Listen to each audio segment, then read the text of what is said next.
अर्जुन खोतकर आणि ही माझी सेना आपल्यापासून सुदभर सुद्धा दूर झालेली नाही. मला आपल्याला विनंती करायची की उन्हाचा पारा प्रचंड वाढत चाललेला आहे. अशा परिस्थितीमध्ये माझी आपल्याला हात जोडून विनंती आहे की मतदानाची टक्केवारी जी काही समोर येऊ लागलेली आहे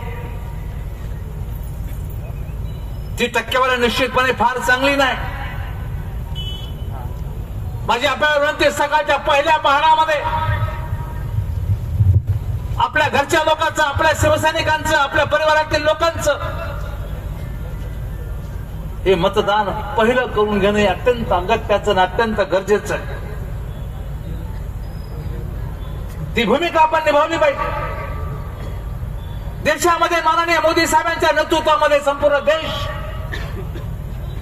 एका वेगळ्या वळणावरती निश्चितपणे गती घेत आहे. सक्षम भारत,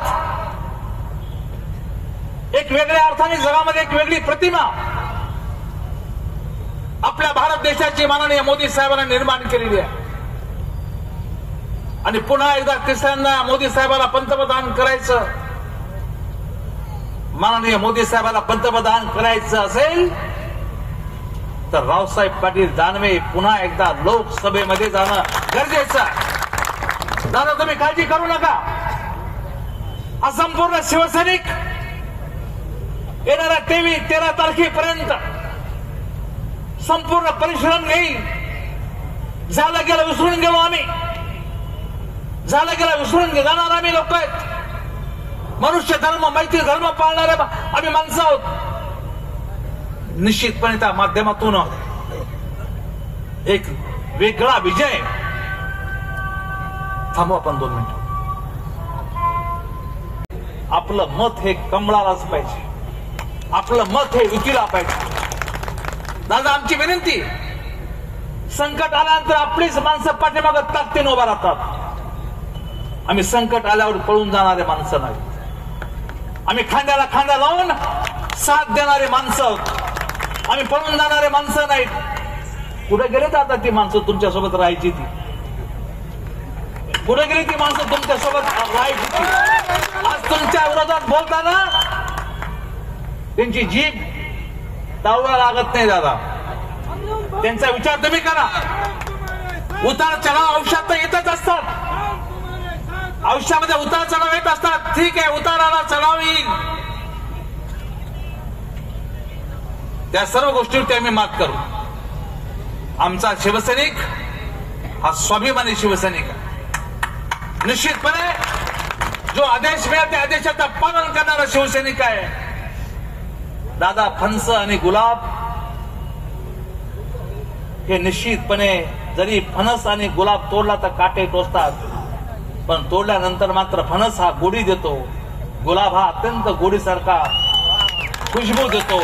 आम्ही फणसासारखे कधी काही रागवलं असेल, कधी काही बोललो असेल, परंतु फणस आणि आमच्यामध्ये फरक नाही, गुलाबामध्ये आमच्यामध्ये फरक या ठिकाणी नाही. इतिहासातल्या कोरापती उरकून आम्ही वर्तमान खराब करणारे माणसं नाहीत. निश्चितपणे आपल्या विजयामध्ये आपण पूर्ण ताकदीनिशी कामाला लागलेलो आहे.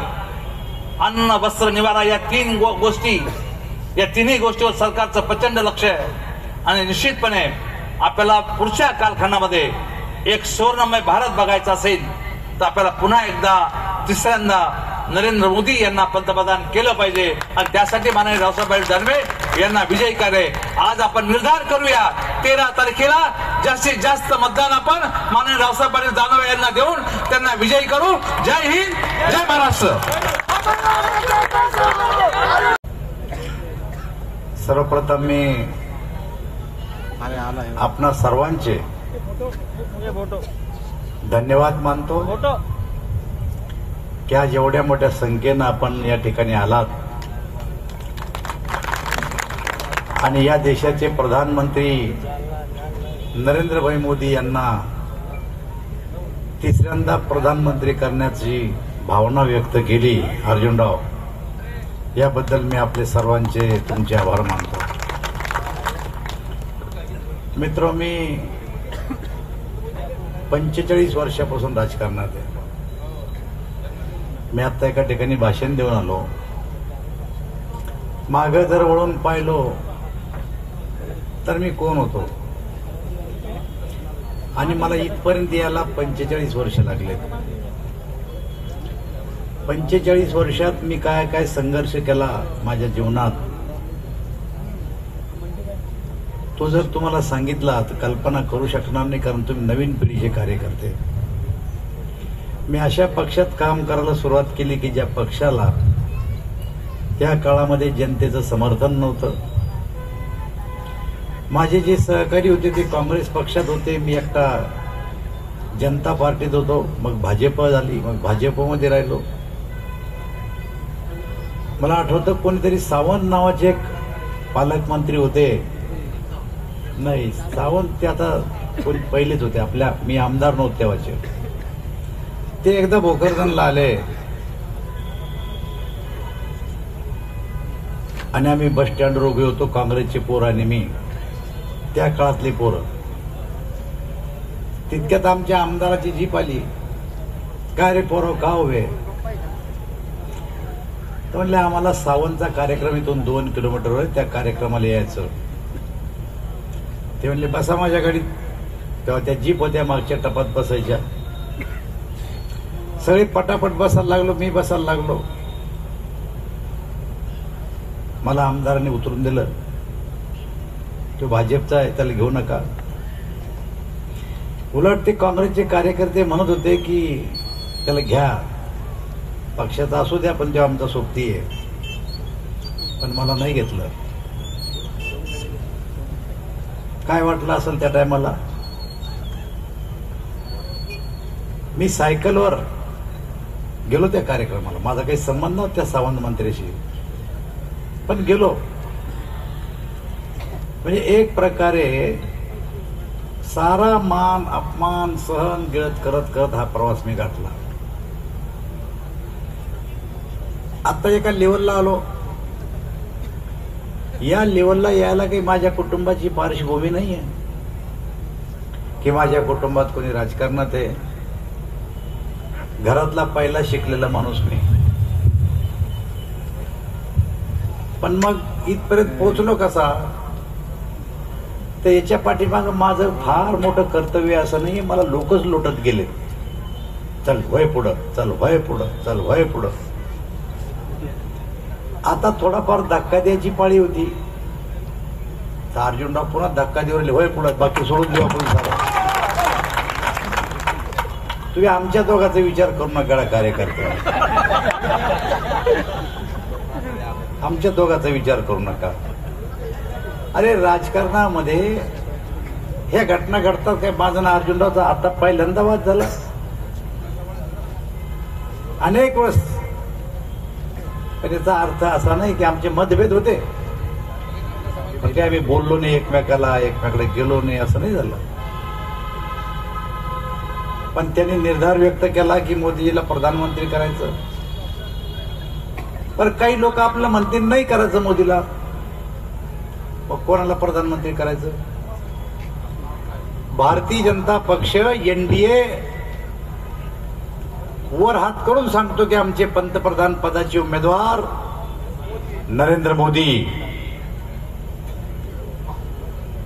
इथं उद्धवजी ठाकरे साहेब येऊ राहिले. त्यांनी त्या सभेत सांगावं की आमचा पंतप्रधान पदाचा उमेदवार कोण. आपण राजकारण सोडून देऊ.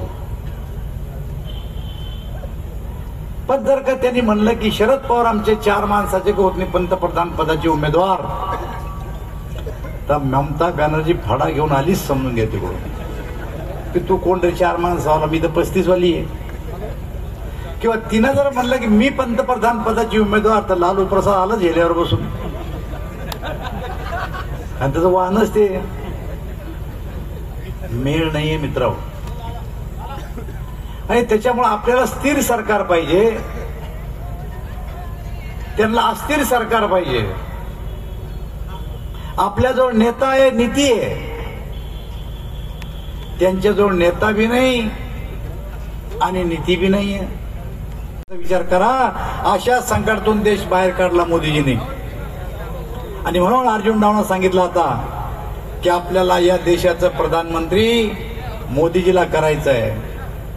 मित्र, मी निवडून आलो तर मोदी प्रधानमंत्री होतील ही गोष्ट खरी आहे, पण भाजपच्या मनात, शिवसेनेच्या मनात काही शंका, ही गोष्ट लक्षात घ्या.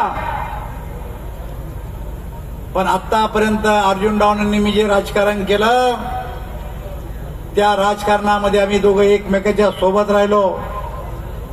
मी तुम्हाला खात्री देतो, मी तुम्हाला वचन देतो, मला सांगण्याची गरज नाही. ज्या पद्धतीने अर्जुनराव माझ्या सोबत आता या काळात सोबत उभे राहिलेत, त्याच काळात रावसाहेब दानवे सुद्धा अर्जुनरावच्या सोबत उभा राहील.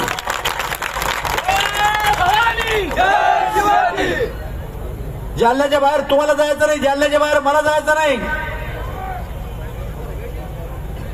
आतापर्यंत माझा बी राजकीय इतिहास आहे, पण उद्या जर का मी उलट सांगायला गेलो की रावसाहेब दानवे निवडून आला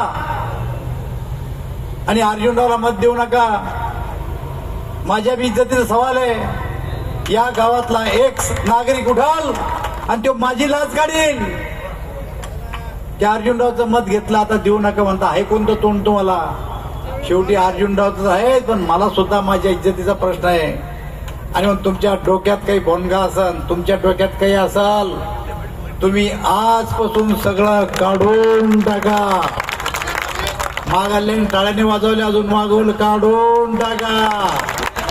पुन्हा एकदा सांगतो, काढून टाका. मी आणि अर्जुनराव एक आहे.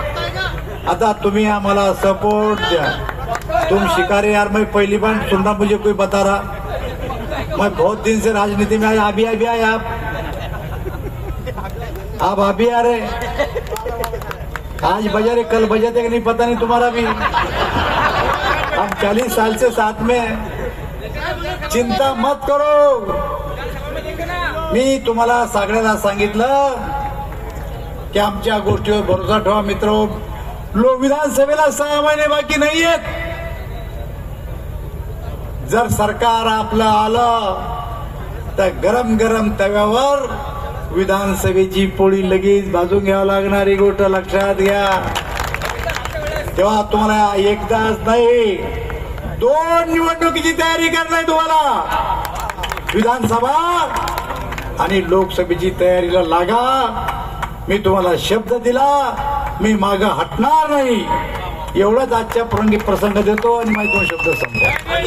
हॅलो, दादाच्या वतीने एक विनंती. उद्या माननीय अमित शहा जालना शहरामध्ये तुम्हाला सर्वांना कल्पना दिलेलीच आहे, पण उद्या सुद्धा आपण यापेक्षा जास्त संख्येने सभेला यायचं ही विनंती. गाड्या सर्व लावल्यात. दादा आणि गुगे आणि विष्णू हे नियोजन